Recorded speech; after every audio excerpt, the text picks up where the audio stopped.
Right, okay. It is now 9:30 and so I resume the hearing. Good morning, everyone. First of all then, Carol, could I ask you to do the housekeeping for us, please? Good morning. As normal, there's no scheduled fire alarms planned for during the examination. So if the alarm does sound, make your way to the nearest exit and gather on the corner of Claremont Terrace outside the GMB building, which is just to your left as you go out to the main doors. Do not stop to retrieve any belongings, but exit quickly and safely as possible through the green fire exit routes. Do not enter the building until a fire marshal or fire service tells you it's safe to do so. If you just when you're in the building, use the main doors at the front to exit and access the building. But for security purposes, do not use the side doors unless you're a wheelchair user and there's someone there to unlock and lock the door after you. Just to also make you aware, there are other people, other users in the building on various days, so that there may be other people knocking about. The toilets are situated on the ground floor in the corridor to the rear of this room. Water is available for people in the gallery. Water is available down on the tables in the foyer. There are other refreshments that are available from coffee shops and places in Gillygate. And there's also Sainsbury's Express in Bootham, which is just to your left. Just to remind you as well that these sessions are being filmed, so if anybody does have any issues regarding being filmed, if you contact me, I will make sure that you're located somewhere where you're not picked up on camera. The Wi-Fi is Citadel Guest and the password is General Booth 1883, and these details are on the posters either side of the building along with my contact details. Thank you. Okay, thank you very much, Carol. For today then, in terms of procedure, the normal rules apply. Unless anyone around the table thinks that we might not know who they are, I don't think that we need to do any introductions, and so in which case, let's get on with it. So today then we turn to matter 2, University of York, and our exploration today will centre around what the needs are for the University of York, what that means in terms of job growth, whether that has been taken into account in the level of job growth on which the plan is based, and whether, as a consequence of the answer to the preceding question, whether or not that has any impact on the OAN for housing. I think that just about sums it up. Perhaps if I look to the Council first of all, yes. Tell us their side of the tale. Well, I'll give you 2.2 and 2.3 together. Ms Dilmermode will give you more detail. Ooh, I seem to be burbling. Nothing new, some of you may say. The position is this. We helpfully got some additional data from the university during the summer, which we've been working on.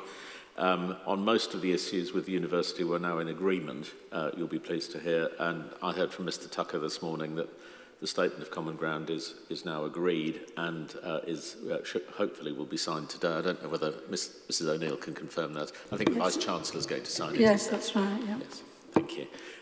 So we'll have a very narrow area of disagreement, at least between the university and ourselves on Monday. I know Mr Corsier and others have their own views, but there we are. However, working with the latest figures from the University of York, the level of growth that the figures that we've been given indicate translates to about growth of 41 to 103 jobs per annum. That is less than the uplift to our baseline 2019 figures.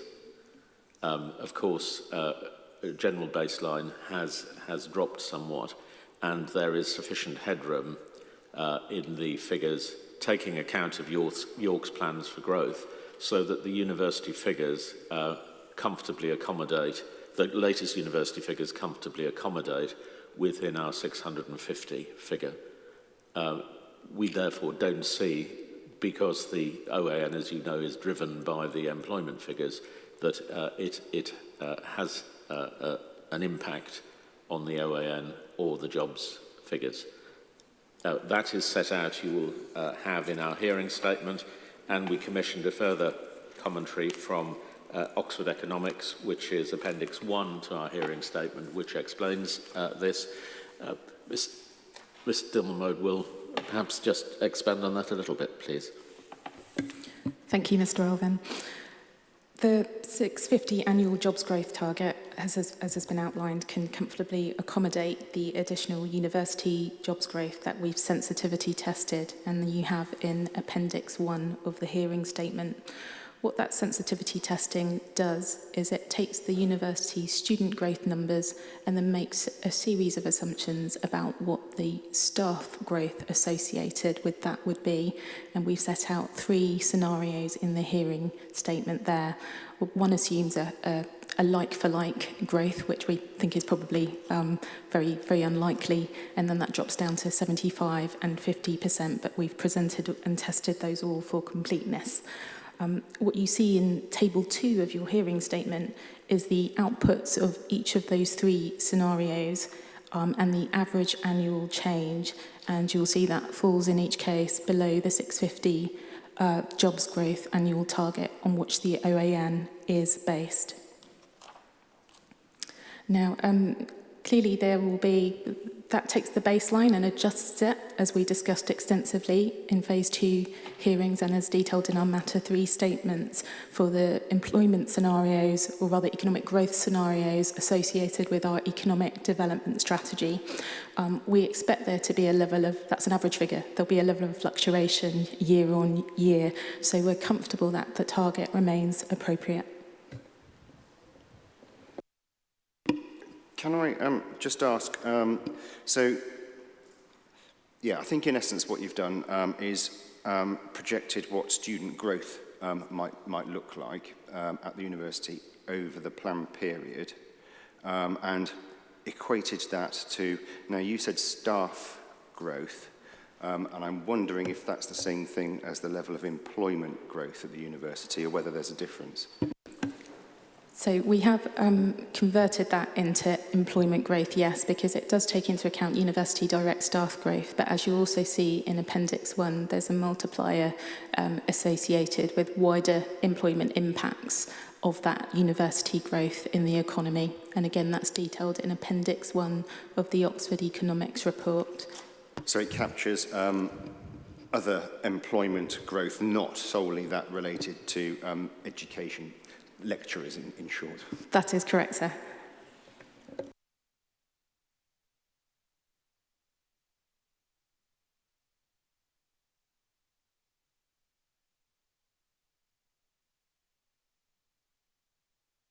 I think did I interrupt you whilst you were in full swing? No, but I'm happy to expand on any point, should you wish me to.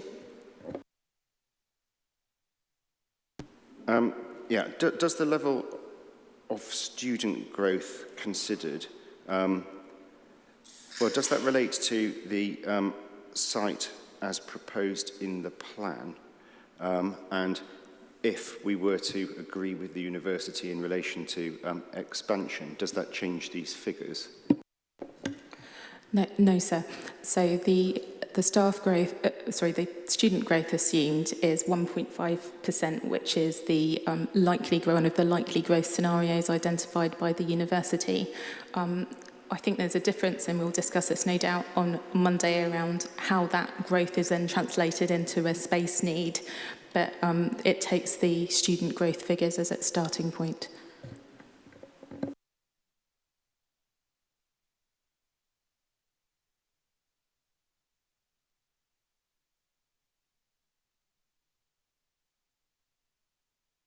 Okay, so just to make sure that I'm absolutely clear, because I would hate to get this wrong. You agree broadly, you say, in relation to likely student growth over the planned period. You agree broadly in relation to what that means for jobs. But the main difference between you is how those students and workers are accommodated on the land. That's correct, sir. The main issue between us, and Mrs O'Neill, I'm sure, will tell me if I've got this wrong, because I'm reading it from the Statement of Common Ground, is whether there should be, in addition to ST27, there should be an additional safeguarding area. That's the way it focuses, because we've agreed subject, of course, to any other objections and yourselves, we've agreed to a revised suite of policies which provide a higher degree of flexibility for both campuses, including the removal of the 23% built footprint restriction, which is explained in a note that I prepared along with my colleagues in Appendix 2. But the only issue essentially between us is whether you need an additional safeguarding area. That's based on York's own data.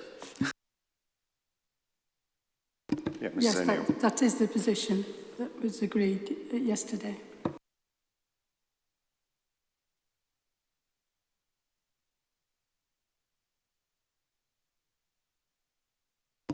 Yeah, okay. Well, that's all rather happy news. So you're not here today, Mrs. O'Neill, to tell me that, you know, what I'm reading in, for example, well, in the council statement is wrong. You're with them on that, are you?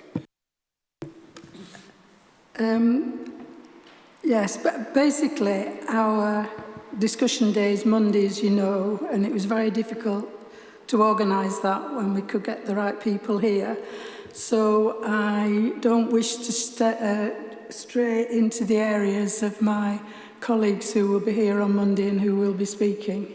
So on the basis of the statements of common ground, I'm happy to speak about that. But in terms of getting into the details of the calculations of how the council have reached their position and what the university's take is on growth and translating that to land, I'm afraid we've got to leave that till Monday. Yeah, absolutely. But in terms of the questions of student growth and what that means for employment growth, we have harmony across the table. Yes, we've put in a paper which is in response to question 2.1 that's in our suite for Monday. The first one is related to growth. It's actually the same questions as we've got today. And then the second one is the university's take on growth. It's document 2 in the matter statement, isn't it? Yes.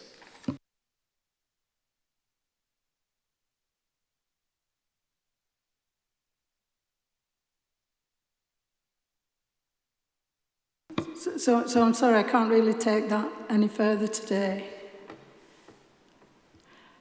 Yeah, putting land matters aside, in terms of what the council is telling me in relation to likely student growth and what the council is telling me about likely employment growth as a consequence, you're happy with all of that? You're not telling me anything different?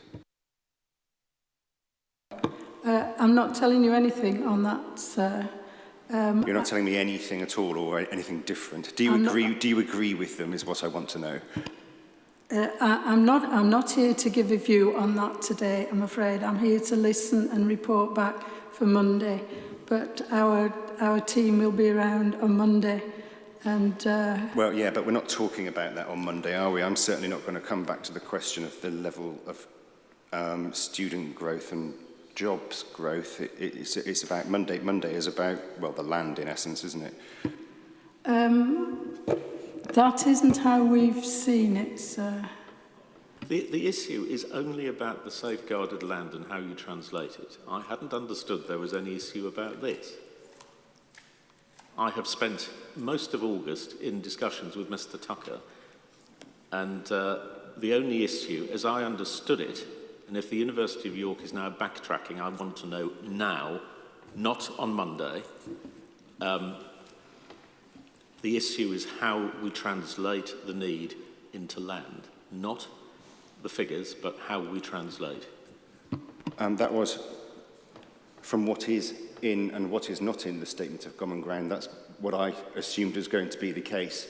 I thought that you would probably be quite comfortable agreeing the level of student growth and the level of jobs growth, but that the issue was, as Mr. Elvin said, that the issue between the two parties on this was about the land and not those things. Can I just help? If you go to the University of York's paper on employment growth, which is UOY oblique 4, document, oblique, yes, M2 UOY 4 document 2. And if you go to paragraph 6, you'll see figures which correspond exactly with the ones that we've been talking about. 600 up to 1,500 extra FTE jobs to the end of the plan period with a multiplier, and those are all factors that we've agreed with in this paper. So we're not working from different figures. I don't know what Mrs. O'Neill's talking about, frankly. We're using their figures. Yeah.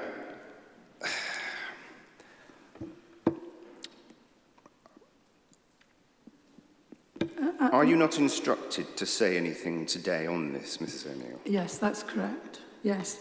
Why not? Because we saw it as a housing day, and I was here to report on anything that related to the university so that it would be discussed on Monday. I mean, on Monday we've got the Vice-Chancellor coming, we've got our economists to help with how the jobs have been discussed, we've got our heritage consultants, and we've obviously got Mr. Tucker. I'm sorry. Yeah, you might have all of those people there, but we'll be talking about a different thing. And I have to say this is quite frustrating, really, because, you know, we are here to... I understand the point that you make about it being a housing thing, but it is, for reasons you will, I'm sure, understand, quite important for me and Mr. Griffiths to understand the university's position in relation to the likely level of jobs growth. That has an impact potentially on the OAN, potentially, as a theory, the council says, actually, as it happens, it won't do. But on the question of employment growth at the university and whether the council's figures are broadly correct, it's quite important for us to know that whether or not the university agrees with them. And in the absence of you saying anything different today, that leaves us, I think, simply looking at what you say in your statement and various appendices, and in particular, as Mr. Elvin has just taken us to paragraph 6.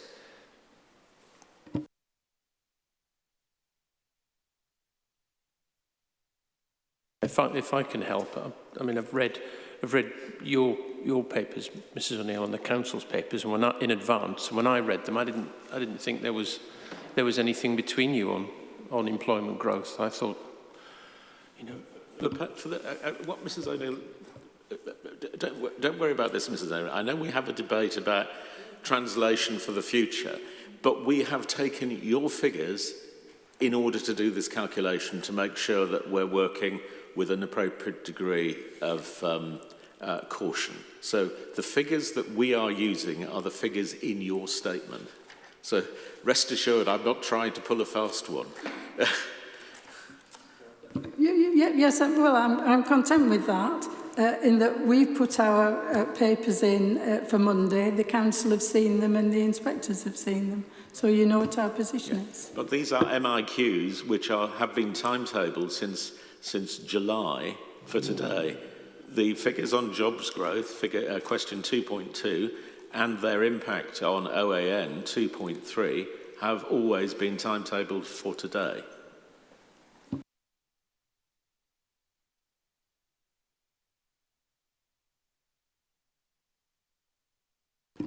Okay, I mean, look, we are where we are. I've read your statement, I've got it in front of me, so I know what it says.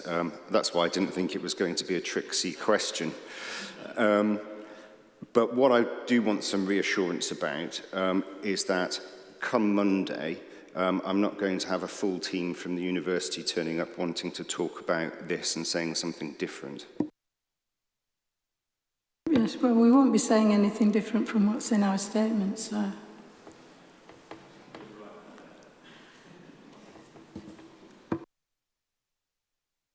I think it's fair to say there is a discussion to be had about the impact of your figures on land take and the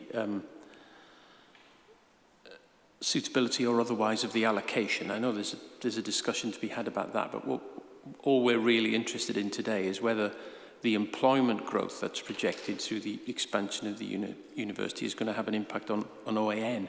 And what I'm reading is that your figures and the council's figures are in the same general ballpark, and on that basis you're not, well, I'm not expecting the university to come along and say, well, yes, the employment figures will be much higher and there will be an impact on OAN. So I'm reassured in a way that the university is not raising any issue in that regard. Only in terms of its impact on OAN, you'll understand. Yes, as I say, we stand by our statements that have been put into the examination. But, you know, we always knew Mr Tucker wouldn't be available today. And you know, that's the position that we've published for the last month or so. Can I say, I mean, the university gave us some new figures in mid-August. We had an exchange of information, and it's then fed into the University of York's paper document 2, and that's what we've used.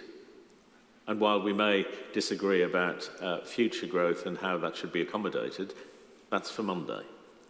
But the baseline we've taken is the university's own figures. So. Good.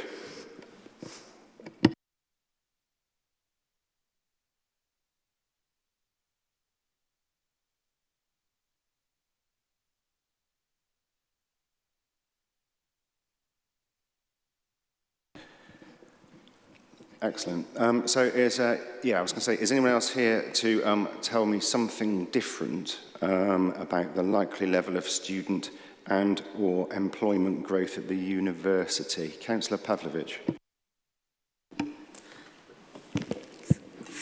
Thank you. Gosh, thank you, sir. I'm not sure whether I'm here to tell you something different. I'm just here to query, really, the assumption of 1.5% growth, given where we've been over the past number of years, where we seem to have seen a significant increase in 1.5%, haven't we? And are they expecting growth student growth to be static and therefore employment growth essentially at this 1.5%, when historically I think we've seen higher figures than that? Though I could be wrong. I mean, I'm just asking a clarification question. Well, the council hasn't put in a hearing statement for this, so nor had he indicated he was going to attend, but doing the best I can, the answer is yes, the university has put in up-to-date data, and it was the data was put in for the phase 3 hearings, but that's been updated during the summer. It's been exchanged on a draft basis with the council, for which we're very grateful. We have taken advice from Mr. Keyes, who's sitting behind me. He'll be here on Monday to assist with the translation issue, and we've taken advice from Oxford Economics. And we're satisfied that there will be continued student growth. How that translates into space, as I've said, is a matter for Monday. Thank you, sir. As Mr. Merrick's just whispered in my ear, and he may be able to give you more detail, he's telling me that we've seen since 2016 about an 8% annual growth in student numbers. So 1.5% from now until 2038 just seems an incredibly low figure, and obviously that has an impact on housing and all the other issues that we've discussed ad nauseum over the past few hearing dates. Well, the short answer to that is it doesn't continue at that high level, and that's agreed with the University of York, that student growth will not continue at that anything like that rate. Yeah. And the figures appear in the hearing statements. Yeah, no, I'm hearing that. I'm just expressing a measure of surprise, given where we have historically been. If the councillor wants more information, if he goes to the University of York website, you can look year by year on the student data and just see what's actually been happening. You can get, the university is very transparent with its data, and you can interrogate on the website student numbers by faculty, total number, halls of residence, whole series of factors. So you can go through that and satisfy yourself that this isn't an unrealistic approach. If I may, from our point of view, we've got to take what we're given here. If the figure is given to us from the university at 1.5% over the planned period, that's what we work with. No, I appreciate that there is common ground. I was just expressing a measure of surprise. I understand. I can understand if it's been 8% historically and then it slows down, but that's what's been put to us.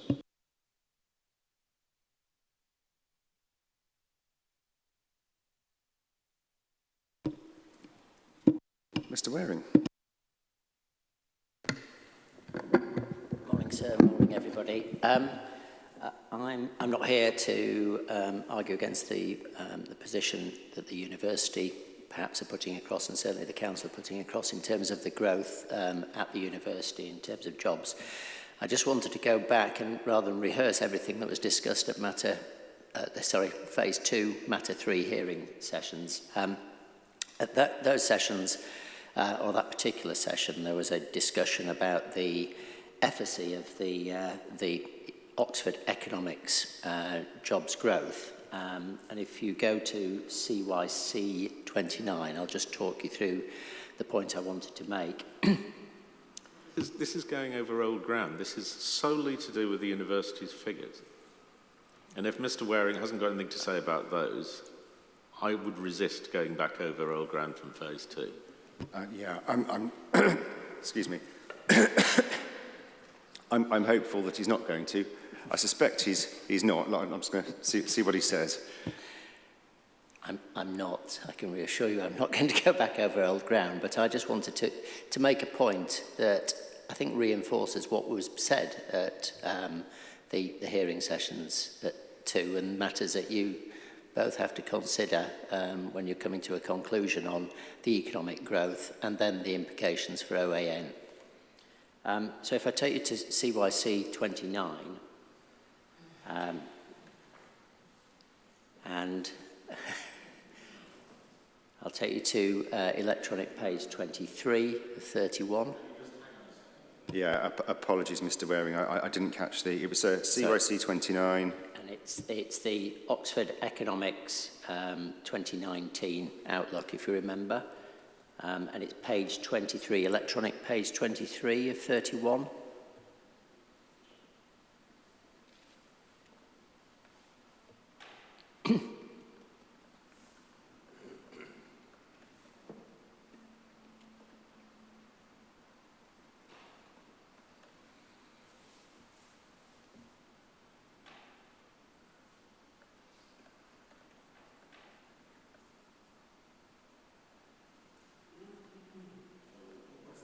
The actual page number. It's please. page 22, the actual page 22.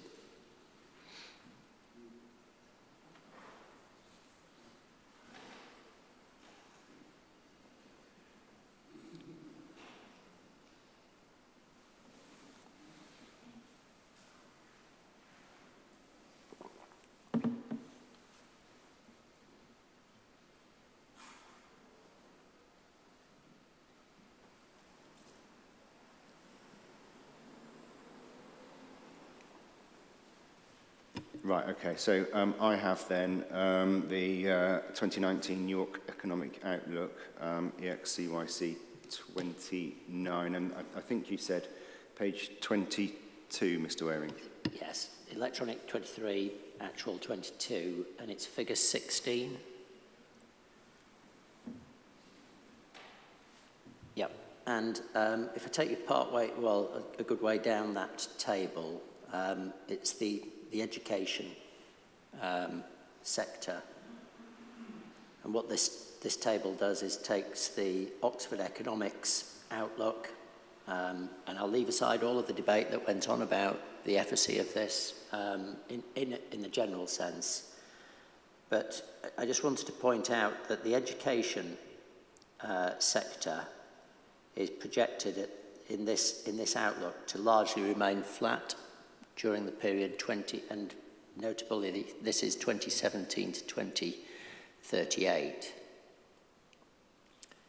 So we've got already 5 years of whatever may have happened, and I think what we're hearing is that there hasn't been a reduction, certainly at the university, and the university obviously are only one part of this education sector.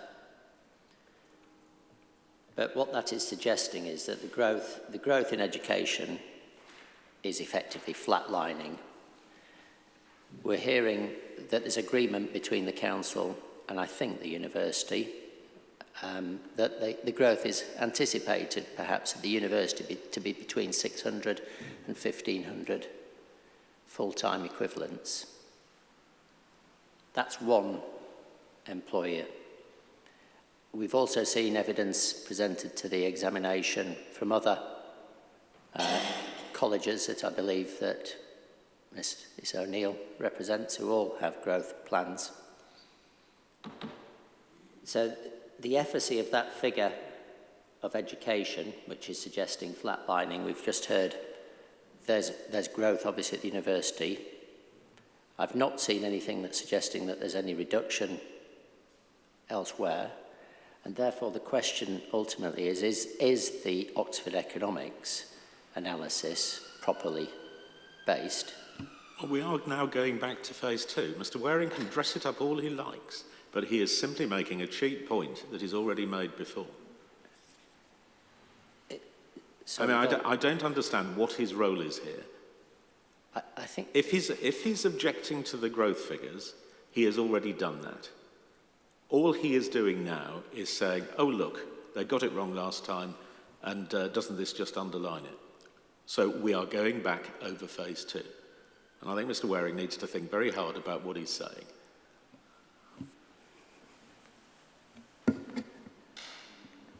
I'm not going back over phase 2, I'm just reinforcing what is said and the further work that has been presented to this phase, which reinforces what was said at phase 2. That's all I'm saying, and that's the sole point I wanted to raise. Okay, thank you.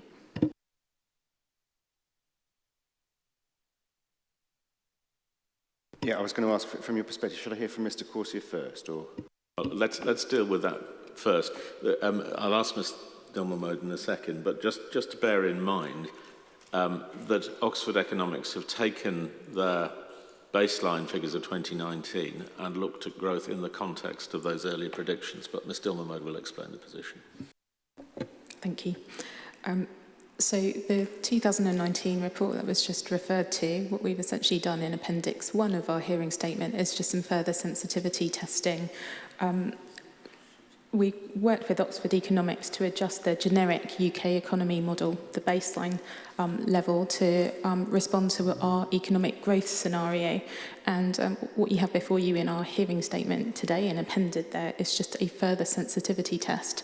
And together, all of these scenarios support the conclusion that we've reached in terms of the jobs growth target reflected in the plan and feeding the OAN.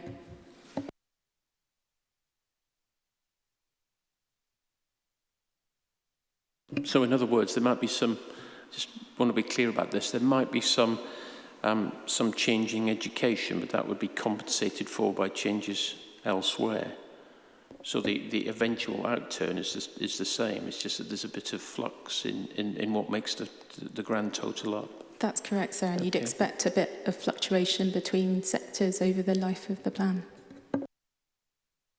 And you'll see that in our section 2.3 of the hearing statement, e.g. 2.3.3.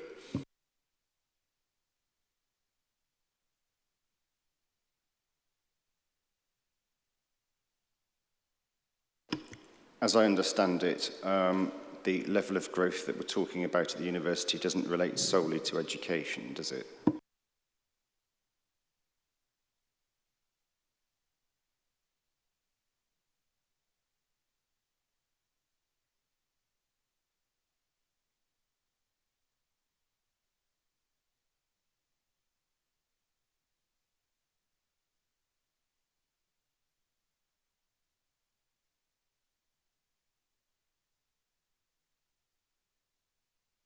Mr. Corsia. Thank you, sir. Yet again, I think what I've prepared has been partly made out of date by changes that occurred overnight. I don't think it's the fault of the council. I think it's obviously a change in the university's position. So I apologise if some of this is what I've prepared doesn't actually totally address what you've asked for. I apologise. I'll try and amend it as I go through. What our starting position, sir, is the University of York is not putting to you a coherent growth strategy, which is linked to national or regional higher educational objectives or requirements. So far as there is one, sir, it's one of seemingly perpetual growth of student numbers into the indefinite future, taking place on easy to develop greenfield sites. So we say that that strategy has inherent flaws, because there will come to a point where peripheral expansion is no longer possible. We must do so. You can't continue expanding into the future because at some point you'll run into greenbelt constraints. And presumably, sir, that will happen by 2038, when SC27 is fully developed. At that point, the university will have to change its strategy. It will have no choice. And so, although a question for Monday, in your view, does that mean that they should have some additional land safeguarded? No, sir. No, sir. Because that's coming to my next point. Our position is that the harm caused by ST27 and indeed the proposed safeguarded land, which has come as a surprise to us today, but there you go, to the setting and special character of the city is so great that these alternatives should be considered now rather than the next local plan review. So that is, to sum up our position. I know that goes into Monday's discussion, sir, but I think it's worthwhile setting out what we're saying on that. And so those alternatives would include more efficient use of their existing estate, urban sites and premises, including those in the city centre, satellite campuses, and greater use of online teaching. And so I'm slightly here confused about, I had thought we were dealing with space requirements today rather than on Monday. No, I'm sorry if there has been any confusion, but no, today is very much limited to the exploration of things that lead up to the OAN, rather than the space requirements, etc. That's very much for Monday. So, if I could just hold you on that point I'm happy until to do Monday. That, yeah, I'm happy to do that. But I would make the point in relation to those alternatives. Those are all alternatives which other universities have adopted and pursued successfully. So we're not asking York to do something novel here. So just dealing with student numbers. Clearly, the employment is linked to student numbers. And in their own hearing statement, the University of York acknowledges there's great uncertainty after 2026. And so that's demonstrated by the wide range of alternatives they presented. So ranging from 0.5% to 4%. So just some points we'd like to make on student numbers. Firstly, the way the university, I think the council now are calculating it, is obviously on a compound rate of interest model. So the increment gets larger every year as you go through. It isn't an absolute numbers. So that is one of the reasons why we're producing such huge increases. And of course, there's no logical reason why it should be on the compound rate of interest model, because that isn't related to the actual way in which these things work. One would normally work it by, for example, 200, 100 students per year. But as it works through, because it's on a compound rate of interest model, as I say, that increment gets larger year by year as you go through the plan period. And that has a very substantial effect upon the space requirements. So secondly, it's not, as I've already said, it's not based upon any strategic plan for the university in terms of which areas it wishes to grow, which areas it will remain stable. It's also not linked to any national or regional priorities or objectives. So we say it's little different to Persimmon coming to you and saying that they want to increase their house production in York by X and expecting you to make land available for it.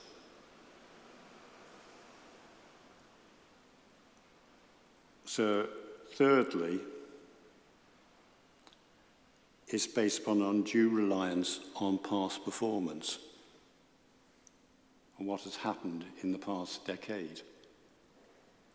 And York has been unusual, has had very high levels of growth, and that's again set out in the University of York's own statement in those 10 years, because it has been developing a second campus, and one would expect very high rates of growth when you develop a wholly new campus.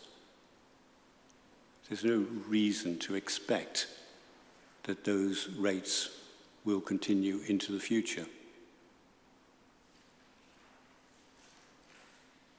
And so just again a point, when Mrs. O'Neill was presenting the case for at the 2006 inquiry, it was very clearly the position of the University of York that Campus East was going to be a one-off development. It was not going to be expanded. And so we'll come back to that subject on Monday, and I'll show you the various references in the decision to that. Fourthly, sir, there's no clear identification of where these additional students are going to come from, and that's very important. So I've had a quick look at the ONS 2020-based projections for England. And that shows only if between 2020, which is the base year, and 2038, there's only roughly a 5% increase in the 18 to 21 cohort. That's only half the level, the lowest scenario 1 of the university's projection. And so that there's no intention by the government to increase participation amongst that cohort for university education. Indeed, all the talk is of reduction, as you'll have seen in the press. So that actually means that this 1.5% will be almost entirely fueled by international students. But we know, sir, those international students will not be coming from Europe because of Brexit, and I think that's accepted by the university. And we also know, sir, that the primary sources in the past of international students, and it has been predominantly China for the university, and that again is accepted in their documentation, are rapidly developing their own university sectors. And indeed, other countries are rapidly developing, the US, Europe. Everywhere is in competition for international students. The market is becoming much, much more competitive than it was in the previous decade. And this inevitably will mean, again, almost certainly a reduction in the growth of international students.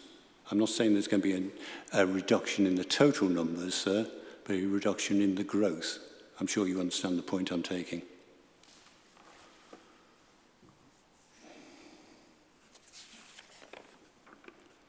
So I think that is about as much as I want to say about student numbers, sir. Do you want me to deal with the OAN point now, or do you want... Right, sir. And here I'm waiting to be challenged by Mr. Elvin, but I'll plunge ahead.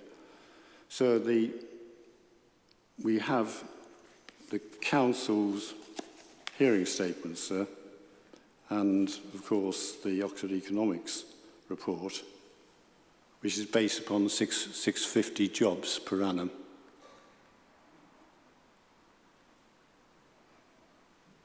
Now, we say immediately, sir, it is a matter for you to decide whether 650 jobs remains a relevant and up-to-date figure. And so we say to you that a starting point, there has been a substantial change since the phase 2 hearings in the economic circumstances of the country, which you need to take into account to consider whether 650 job figure remains up to date in terms of the MPPF. And so I'm in your hands whether you want to do, whether you think that that should be dealt with now, or whether you deal with that when we deal with the economic policies, sir. But we would say it's more relevant to deal with now because it's a matter, to be frank, which is referred to in the Council's own documentation for this hearing. You know, I would take Mr. Corsia could rest assured the point I was taking with Mr. Waring is that he was going back to challenge Oxford Economics. If Mr. Corsia has got his own views about the calculations and the figures we've used, then that's what the session's for. Yeah, I absolutely want to hear that now rather than another day. Well, sir, I would refer you to page 3 of the new Oxford Economics report. First paragraph, bottom, the last sentence in that, where it confirms that the economic climate has changed significantly since 2019. And there is heightened uncertainty associated with the economic outlook. So that is the most, and indeed, sir, the Council's own, the rest of the Council, there are quotes also in the Council's statement, where they're at pains to try and make argument whether the 650 job figure remains up to date. And so we say, and that's why, sir, we think that's a valid issue to bring up today. So, sir, if I could just very quickly go through this, because, of course, the 650 job figure is now 7 years old.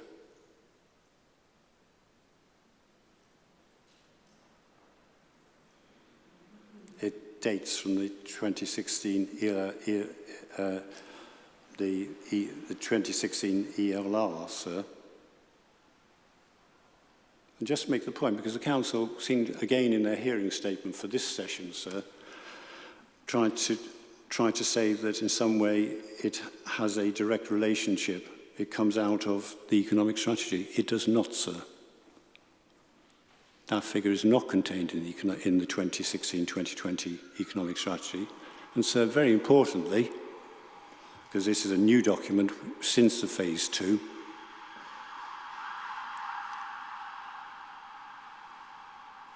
is not contained in the most recent draft economic strategy, which the Council submitted to you, which is, of course, EX-CYC 105. Its only logic, sir, is from the 2016 ELR.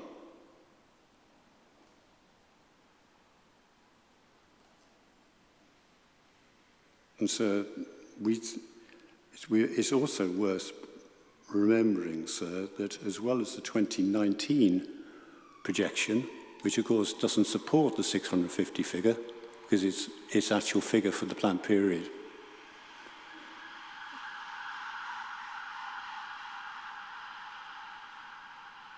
I'm sorry, sir. is 510 jobs, not 650 jobs. So the 650 doesn't derive any support from the 2019 report. But of course, you also have on top of that a more recent projection, which is contained in their hearing statement for Matter 2, which was, so I've lost my reference here.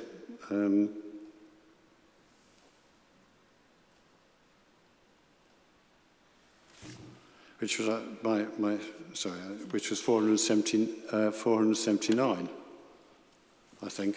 I'm sorry, I can't. It's of that order anyway, sir. Which again is considerably lower. And again, in their hearing statement for this session, the council say that there have been fluctuations. So there haven't been fluctuations. There's been a constant downward trend since the 2016 ELR, which is showing job forecasts to be much lower than the 650 figure. And so that's valid today because that matter is brought up in the council's own hearing statement.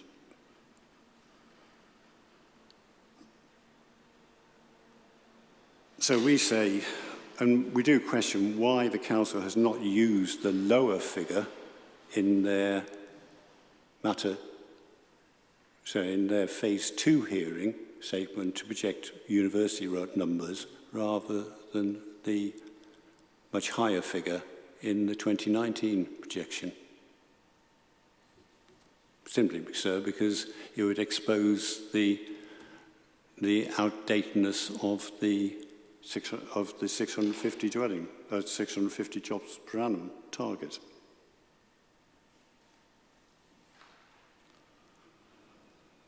So just dealing then with obviously the council has then sought to add the job implications, the employment implications of the increased student numbers to the 510 figure.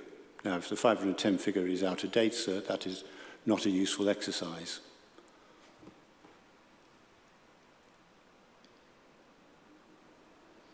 But there are fundamental objections to that, sir. Firstly, sir, we dispute the 1.5% figure, and I've given you the reasons why. Secondly, we say is that this exercise is methodologically flawed. And actually, I agree with the views expressed from the other side about how the methodology is meant to work. So I don't think there's much between us, actually, on that point, but I will go into that. And thirdly, sir, for 510 job projection is out of date in itself. But dealing, sir, with the methodology point, obviously the Oxford economic model, so is basically is one of a top-down model. So I would ask you to, if you have any doubts about how it works, I would ask you to look at the material, the explanation at the back of the 2016 ELR. But basically, so it takes national and regional trends and applies them to the local employment base. There is some validation, it says that there is some validation looking at past local trends and future levels of population. But importantly, so there is no attempt to examine the future prospects of individual employers, however large.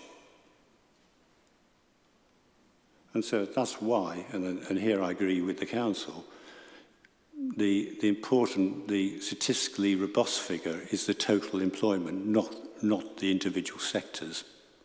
They're where there's always will be a very significant margin of error. So that's the way it's intended to be interpreted.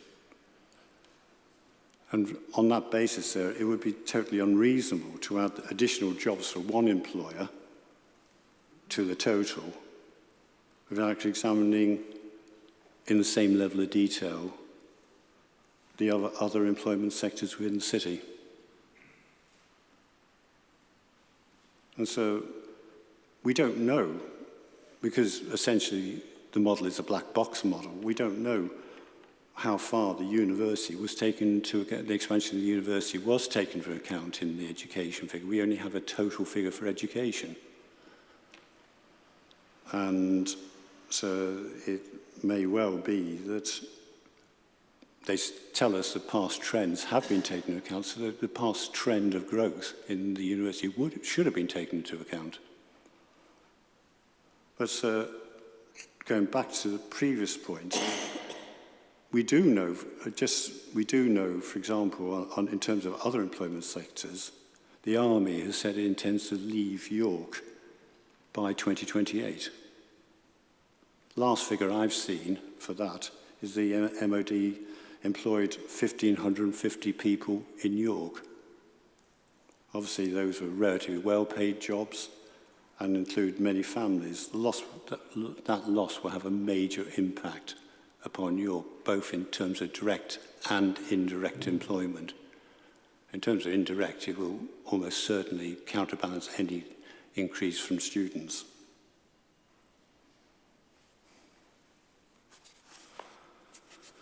Just going on to the out-of-dateness of the 2019 figure, sir. What we do know, sir, is that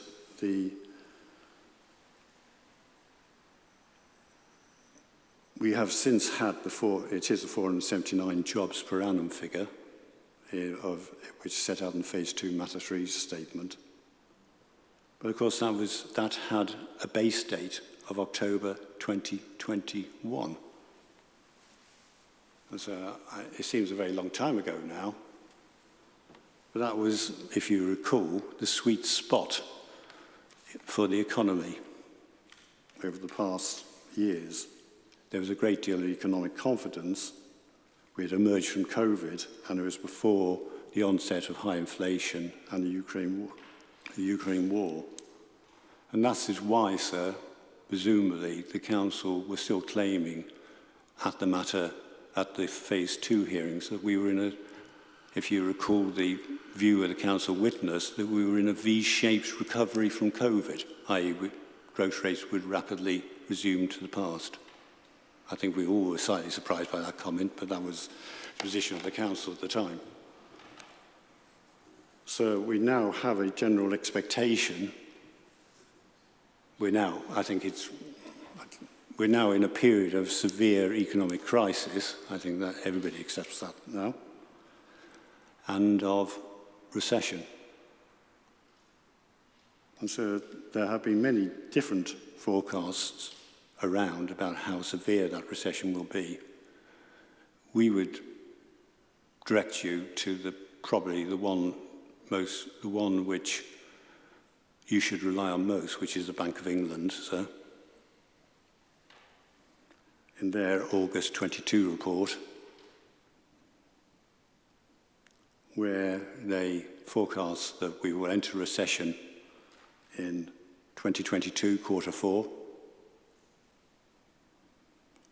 and that will last 5 quarters.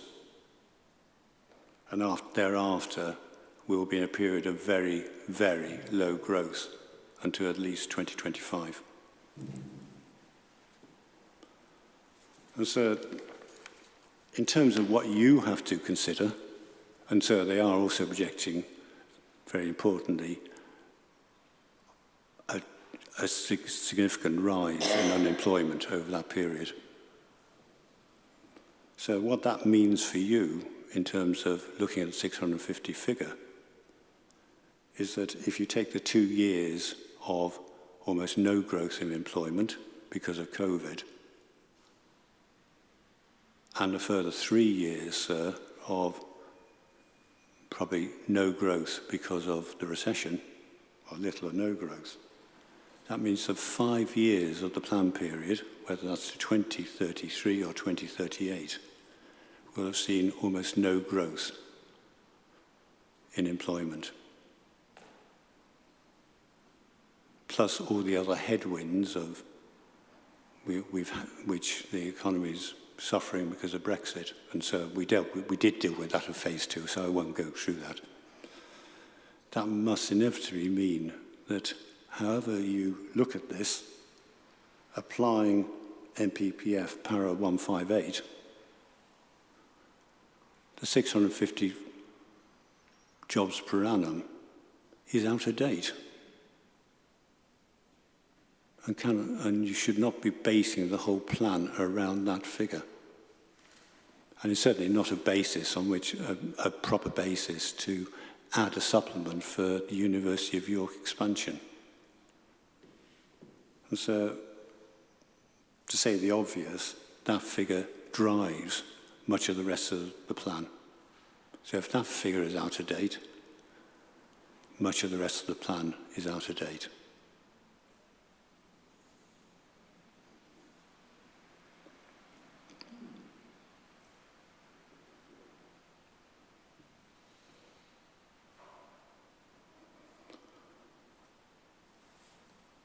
And so even I did a very, even if you wholly disagree with me on all those points, so you disagree with the Bank of England, you disagree with virtually every economic forecaster about prospects and their relevance for the local plan. So even on the council's own likely figure of 570 jobs per annum, so I've done a very quick calculation, pro-ratering that through. It means a need of a reduction in need of at least 1,800 dwellings over the planned period, which is several major strategic sites, of which have a substantial impact upon the setting and special character of the city. If there's no need for them, so they should not be taken out the greenbelt. So, sir, we do urge you at this point that figure needs a proper update. At the very least, a new Oxford economics projection needs to be reduced, taking into account current expectations for the economy over the planned period. Thank you, sir. That's all I want to say. Thank you, Mr. Corsia. I'm afraid Mr. Corsia is making the classic error of extrapolating from recent events something which ought to affect a plan which will have another 11 years to run. And as you know better than I, sir, in making these assessments, you have got to take a long-term view. Mr. Corsia is neither an economist nor specialised in this area. He is taking statements from the press.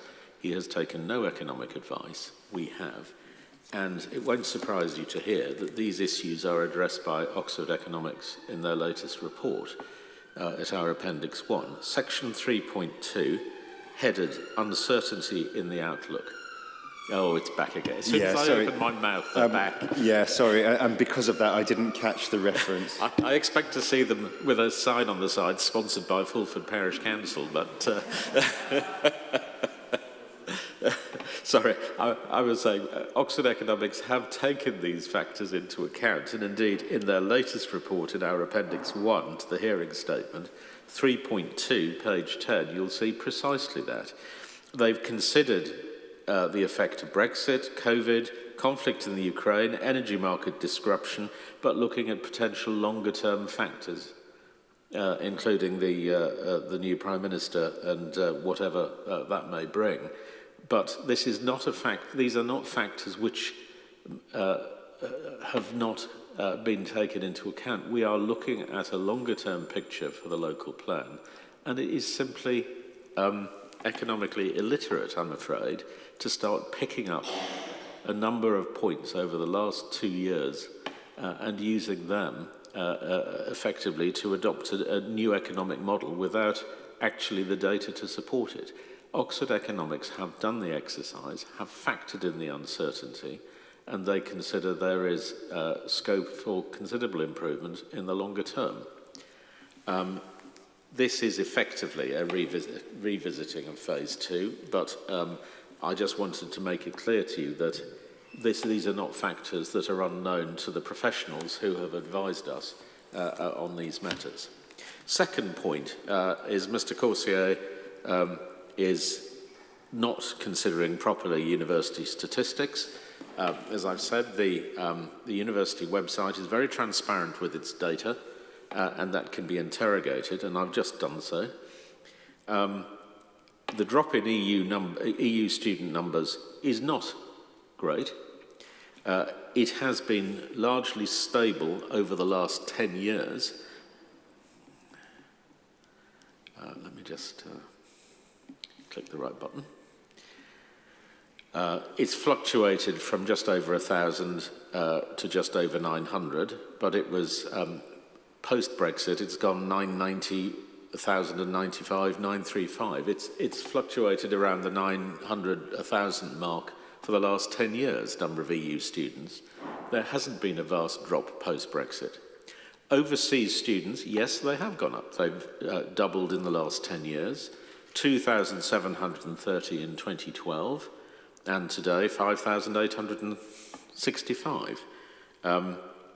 That said, the number of homegrown students, if I can call them that, 12,000 in 2012, 15,215 at the moment.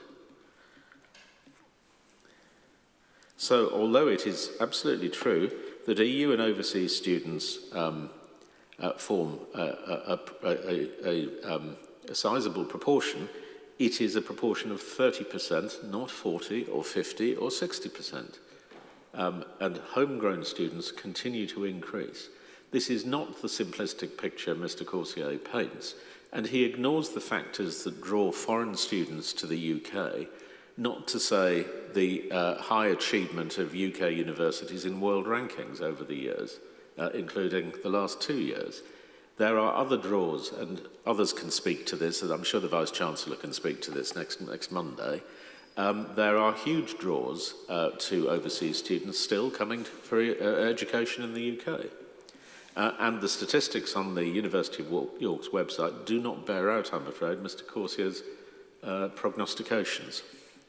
There are no, although concern has undoubtedly been expressed recently about overseas students taking places to the disbenefit of students from the UK, that's a matter to be addressed at a national level, and there's no indication that that's a particular problem at York. And it's a matter which is outside the control of either the university or indeed the council. So in my submission, the data don't support Mr. Corsier's position. The professional economic analysis which has been undertaken for the council doesn't support Mr. Corsier's position, and the university data doesn't support Mr. Corsier's position. So with respect to him, I would ask you to reject his contentions. Sarah, is there anything you want to add? No, thank you. Mr. Corsier. So, Oxford Economics point, sir, does not, the latest report does not confirm the 510 jobs per annum as a realistic figure. That's a very important point, sir.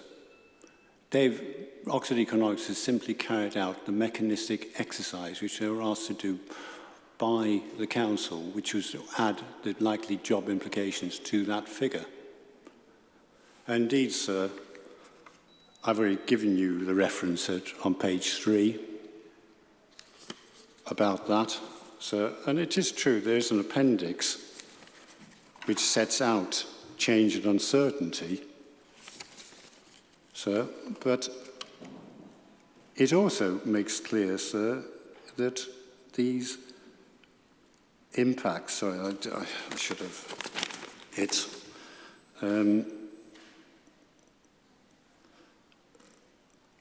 at the beginning of that, it makes clear the economic and political landscape has changed significantly since 2019.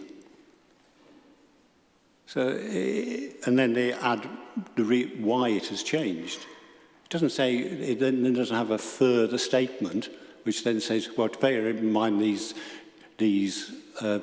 matters, we still rely on, we still think 510 jobs per annum is a reasonable target. It doesn't say that. It's very careful not to say that, so.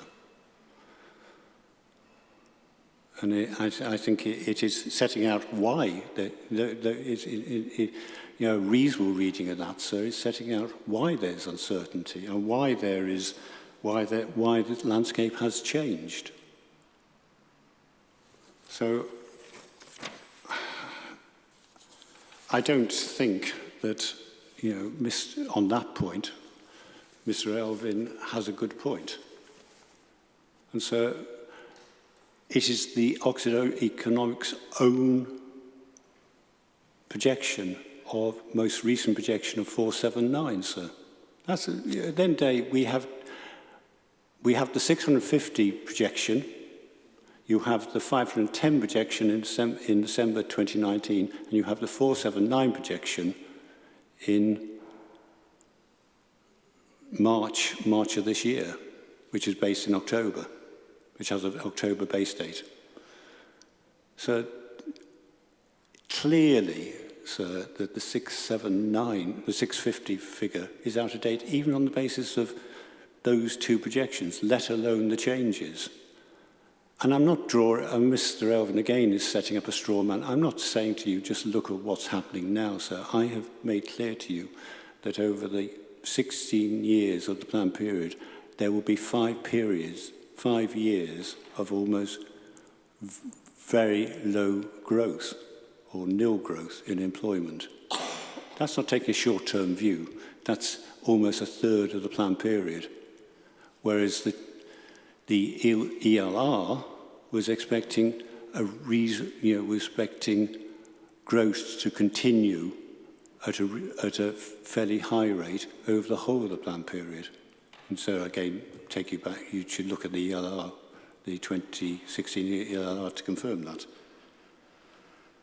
So I don't accept Mr. Elvin's criticism.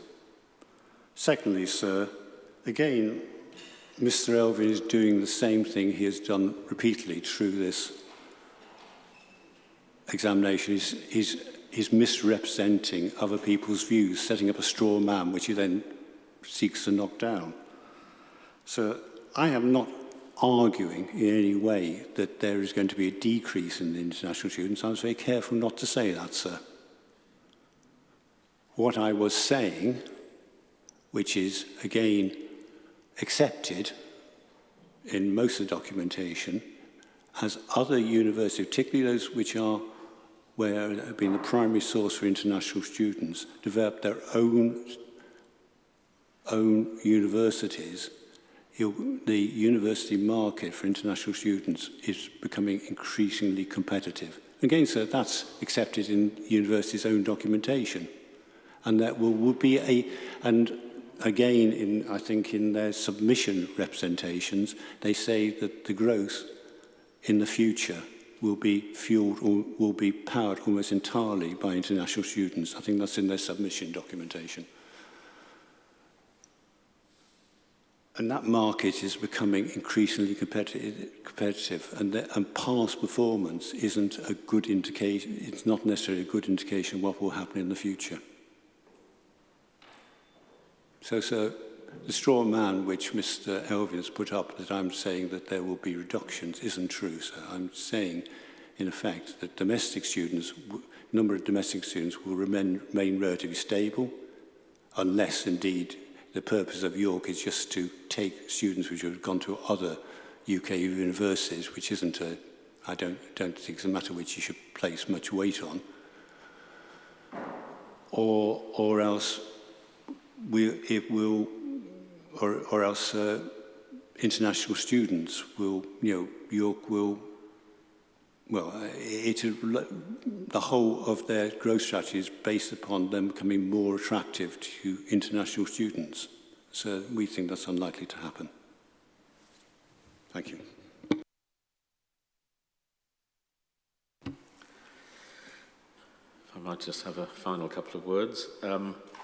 Mr. Corsier does not give Oxford Economics the time it deserves, because had he read the introduction, you will see that they fully take account of the uncertainties and refer to them in producing their report.